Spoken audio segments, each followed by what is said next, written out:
What happens when one of the most intense actors in Hollywood, man known for disappearing into roles so completely that audiences forget they're watching a performance, sits down for a morning show interview, only to have his darkest chapter weaponized against him by a host who seems more interested in breaking him than understanding him? What you're about to witness is one of the most uncomfortable confrontations ever captured on American morning television. The moment when Tom Hardy, the actor who brought Bane, Mad Max, and Alfie Solomons to life, showed the world that the intensity on screen comes from something very real underneath. The studio went silent. Coffee cups stopped moving. And George Stephanopoulos discovered that some men don't perform vulnerability on command. Before we dive into this incredible story, make sure to subscribe and drop your thoughts in the comments, because this confrontation will change everything. You think you know about celebrity interviews? The Times Square studio had a different energy that Wednesday morning. Word had spread that Tom Hardy was the guest, and there was a palpable tension among the production staff. Hardy was known in media circles as a challenging interview. He gave short answers. He deflected personal questions with a skill that bordered on art. He had once shut down a reporter who asked about his sexuality with a single word that became legendary in journalism circles. Why? It was the kind of response that made publicists nervous and audiences love him even more. When Tom Hardy walked onto the set, the contrast with the bright, cheerful Good Morning America aesthetic was immediate and striking. At 47 years old, carried himself with the physical presence of a man who had transformed his body dozens of times for roles, who knew exactly what it was capable of and what it had cost him. There was something almost feral about him, even in this sterile television environment. The tattoos peeking out from his sleeves told stories the morning show audience would never fully understand. The way he held himself suggested a man who had learned to be ready for anything. Survival instinct that never fully switched off, even in the safest of spaces. Hardy wasn't the type to wave and grin. He nodded once, acknowledging the welcome, and settled into the interview chair with the careful positioning of someone who had learned to be wary of cameras. Robin Roberts greeted him with genuine warmth, recognizing perhaps a fellow survivor of difficult circumstances. Michael Strahan, himself a man of physical presence, seemed to recognize something in Hardy and offered a respectful nod of acknowledgement. George Stephanopoulos watched from his anchor position with an expression that was difficult to read. He had his notes arranged in front of him with unusual precision. More preparation than he typically brought to celebrity segments. He had prepared extensively for this interview, though not in the way his colleagues might have expected. Tom Hardy, welcome to Good Morning America, Robin began. We're so excited to have you here to talk about your new film. Thanks for having me, Tom replied, his voice carrying that distinctive London rasp. His answer was polite but minimal, offering nothing extra. Then George leaned forward, and the atmosphere shifted. Tom, I want to start with something real, George said, his voice carrying the serious tone he usually reserved for political interviews. You've been very open over the years about your struggles with addiction, crack cocaine, alcohol, hitting rock bottom in your 20s. But I wonder, if we can be honest about something, do you think Hollywood has a tendency to romanticize these stories? To turn addiction into a narrative device that makes actors seem more interesting, more tortured, more authentic? The question was clearly designed to put Tom on the defensive. From the first moment, his expression didn't change, but there was a slight tension in his shoulders that suggested the shot had landed somewhere. I'm not sure I understand the question, Tom said carefully. Are you asking if I've exploited my addiction for career purposes? I'm asking if the industry rewards a certain kind of story, George pressed. The troubled artist who found salvation, the man who went to hell and came back. It's a very marketable narrative, isn't it? And you've certainly benefited from telling it. The accusation was sharp and clearly calculated. Robin shifted uncomfortably. Michael's expression tightened. I got sober because I was going to die, Tom said, his voice dropping to something quieter but more intense. Not because I thought it would be good for my career. I was 25 years old, drinking and using every day. And I knew that if I didn't stop, I wouldn't see 30. That's not a narrative. That's just the truth. He shifted in his chair, his body language betraying the discomfort of revisiting these memories. I remember the exact moment I knew I had to change. I was in my flat in London, alone, and I caught a glimpse of myself. In a mirror. I didn't recognize the person looking back at me. He was hollow, empty, already dead in every way that mattered, just waiting for his body to catch up. That's not marketing, George. That's the moment that saved my life. But you've talked about it extensively, George continued, seemingly unmoved by the raw honesty. In interviews, in profiles, in acceptance speeches.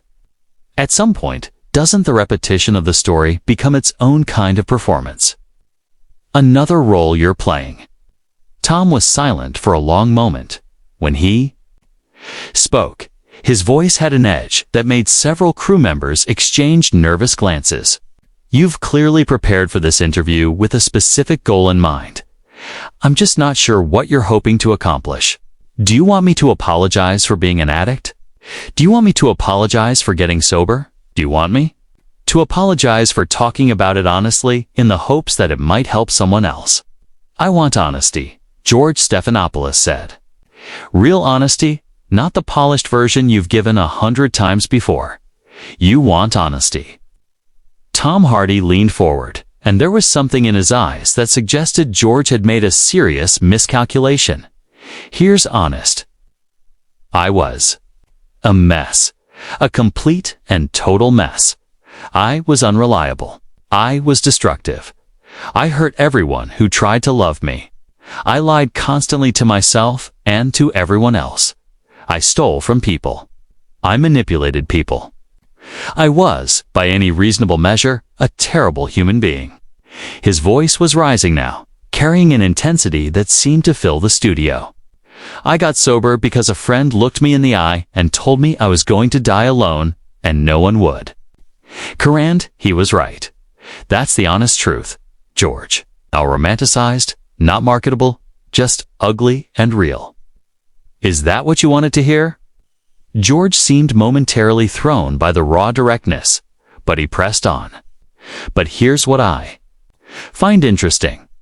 You got sober, and then you became one of the biggest movie stars in the world. Bane, Mad Max, Venom, multi-million-dollar franchises. Some might say the addiction story became a convenient backstory for the intense method actor persona you've cultivated. Tom's laugh was short and carried no warmth. You think I cultivated this? You think I chose to be the way I am? I'm intense because I'm terrified, George. Every day I'm terrified that I'm going to slip back into being the person I was. Every role I take, I throw myself into completely, because if I don't, my mind starts going to dark places. That's not cultivation, that's survival. Robin Roberts tried to redirect.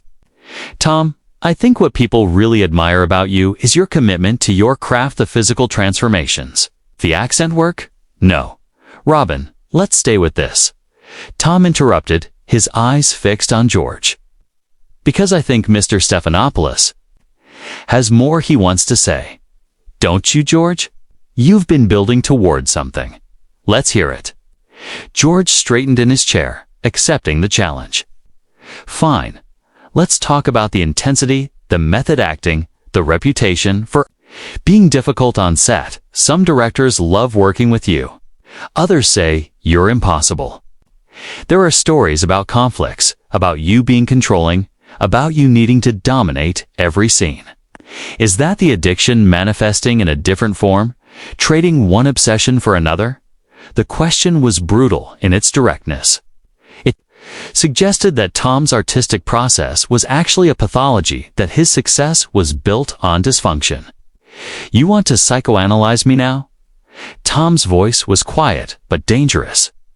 Based on what? tabloid stories? Rumors from people who have their own agendas. You don't know me, George. You don't know what I'm like on set. You don't know what my process is or why it works. I know what people say. People say a lot of things. That doesn't make them true. Tom stood up, and the movement commanded immediate attention. He wasn't tall by Hollywood standards, but there was something about his presence that made the space around him feel smaller. Let me tell you what I know, George. I know that I've worked with directors who've hired me multiple times because they trust me. I know that I've built relationships with actors and crew members who seek me out for projects. I know that I've never missed a day of work due to my personal issues since I got sober over 20 years ago. He began pacing the physical energy that usually went into his performances, now channeling into his words. Do I push hard on set? Yes. Do I ask questions that some people find challenging? Yes. Do I sometimes disagree with directors about choices? Yes. That's called being engaged with your work. That's called caring about the outcome. If that makes me difficult, then I'll wear that label with pride. His voice grew stronger as he continued. I came up through drama school in London. I studied the craft. I learned that acting isn't about showing up and saying lines. It's about finding the truth of a character, Evan, when that truth is uncomfortable. Even when it makes people around you nervous. Because the audience can tell the difference. They can feel when something is real and when it's fake. He pointed at George Stephanopoulos. That's why people connect with my performances, not because I'm playing a character, but because for those moments on screen, I am that character. I've lived in their skin. I've understood their pain. And yes, that process can be intense. It can be disorienting. It can be hard for people around me to understand, but the results speak for themselves. But the stories about conflicts George started. What stories? Tom Hardy cut him off. Be specific. Name a project where my behavior damaged the production. Name a director who said they'd never work with me again. Name one concrete example instead of hiding behind vague insinuations. George seemed caught off guard by the direct challenge. There have been reports, rumors, gossip. Tom's voice was thick with contempt. That's what you're basing this interview on? You're a serious journalist, or at least you used to be. You covered wars. You advised presidents. And now you're sitting here asking me to respond to anonymous gossip about whether I'm too intense on film sets. The observation about George's career shift from political journalism to morning show host seemed to strike something. His face tightened. I'm asking legitimate questions about your reputation. No, you're not. You're trying to provoke a reaction. You want the intense Tom Hardy to come out on camera so you can have your viral moment. Well, here he is. Is this what you wanted? He gestured around the studio. I came here to talk about a film I'm proud of, a film I spent 2 years of my life making. Instead, I've spent the last 10 minutes defending my sobriety, my process, and my character against accusations you can't even substantiate. That's not journalism. That's ambush. Robin Roberts stood up, trying to physically insert herself into the tension. I think we should take a breath and maybe talk about the film. I appreciate that, Robin, Tom said, his voice softening slightly when he addressed her. And I'm sorry this has gone the way it has, but I think I need to say something before we move on, or before I leave. He turned to look directly at the camera, and his voice shifted, more measured, but no less intense. There are people watching this right now who are struggling with addiction, who are in the worst moments of their lives and wondering if it's even possible to come back. And they just watched a major television personality suggest that recovery stories are marketing strategies, that getting sober is just another career move. His voice cracked slightly with emotion. I need those people to know something. Recovery is real. Change is possible. I am living proof that you can be completely broken and put yourself back together, not because it makes for a good story, but because it's the only way to survive. And if my talking about my journey helps even one person believe that they can get through another day, then I'll keep talking about it no matter how many journalists try to make me feel ashamed of it. He turned back to George. You asked if my addiction story is a performance. Here's my answer. I've been sober for 22 years. In that time, I've built a career, a family, a life that I never thought I'd have. I've got a wife who loves me despite knowing everything I've done. I've got children who will never see the man I used to be, and I thank God for that every single day. I've watched friends die from the same disease that nearly killed me. I've attended more funerals than I can count. And every single day I wake up grateful that I'm not in a grave or a jail cell, which is where I was headed. He paused, and when he continued, his voice was thick with emotion. Do you know what it's like to wake up and not recognize yourself? To look at your hands and see a stranger's hands? To have done things so shameful that you can't even remember them clearly, but you know they happened because of the damage they left behind. That was my life, George. That was every day for years. And you want to tell me it's a marketing strategy? His eyes were bright with emotion now. That's not a performance, George. That's my life. And you can question my methods as an actor. You can question my personality. You can question anything you want. But you don't get to question whether my recovery is real. You don't have the right. George opened his mouth to respond, but Tom wasn't finished. You know what I find interesting about people like you? You've built careers on asking questions, on holding people accountable, on seeking truth. But you've never had to face the kind of truth I've faced. You've never had to look in a mirror and see a monster staring back. You've never had to rebuild yourself from nothing while the whole world watched. He gathered himself, straightening his posture. I've been asked about my addiction hundreds of times. Usually, I answer patiently because I understand that people are curious and because I hope my story might help someone. But this is the first time someone has suggested that my suffering was strategic, that my recovery was calculated, and I find that genuinely offensive. He looked at Robin and Michael. I'm sorry. I came here hoping to have a real conversation about work I care about. Instead, I've had to defend my entire existence. That's not an interview. Asterisk, that's a character assassination, he began, walking toward the edge of the set. Tom, wait, George Stephanopoulos called out. I didn't mean to imply, yes, you did. Tom Hardy turned back one final time. You meant exactly what you said. You just didn't expect me to push back. Most celebrities smile and nod and pretend everything is fine because that's what we're supposed to do. But I'm not most celebrities, George. I'm a recovering addict from East London who clawed his way to where I am through sheer will and determination. I don't know how to be anything other than honest even when it's uncomfortable. He paused at the edge of the set. To everyone watching who's fighting their own battles, whatever they are, don't let anyone make you feel ashamed of your struggle. Don't let anyone tell you that your recovery isn't real because it's inconvenient for their narrative. You know what you've been through. You know what it cost you on. You don't owe anyone an explanation. He nodded once to Robin Roberts and Michael Strahan, acknowledging their presence with genuine respect. Thank you for having me. But sorry it ended this way, but I'm not sorry for anything I said. And I hope someone out there who needed to hear it actually heard it.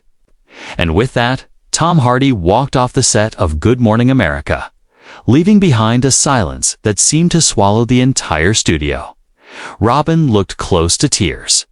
Michael was shaking his head slowly, his expression one of barely contained frustration at what his colleague had done. And George Stephanopoulos sat in his anchor chair, looking like a man who had just realized he'd profoundly miscalculated the person he was dealing with. The show cut to commercial. But everyone in that studio knew that what had just happened couldn't be smoothed over with an advertisement break. A man who had clawed his way back from the edge of oblivion had been forced to defend that journey against someone who had never walked a similar path. And in defending himself, he had shown the world something no film roll had ever captured: the raw, unscripted reality of a survivor who refused to be ashamed of surviving. The aftermath of that interview would dominate news cycles for days. Clips of Tom's passionate defense of his recovery would be shared millions of times across social media. Addiction counselors would use his words in sessions with struggling patients. And George Stephanopoulos would face a backlash that forced him to issue a public apology many found insufficient. But perhaps the most significant outcome was the conversation it sparked about how we discuss addiction and recovery. Tom Hardy had refused to let his struggle be diminished or dismissed. He had shown that vulnerability and strength could coexist. And he had reminded everyone watching that some stories aren't told for marketing, they're told because staying silent would be a betrayal of everyone still fighting to survive. For those who had watched him transform into Bane and felt something primal awaken, who had seen Alfie Solomon's move through Peaky Blinders with dangerous charisma, who had recognized in his performances something that went beyond acting into something almost uncomfortably real, there was finally an explanation. The intensity wasn't manufactured. It came from a man who had stared into the abyss and somehow found the strength to turn away. And that morning, on live television, he showed that the same intensity could be used to defend something more important than any raw the truth of his own survival. What do you think about this incredible confrontation? Was George Stephanopoulos out of Lenore? Was he just doing his job? Drop your thoughts in the comments below and make sure to subscribe for more stories that will leave you speechless.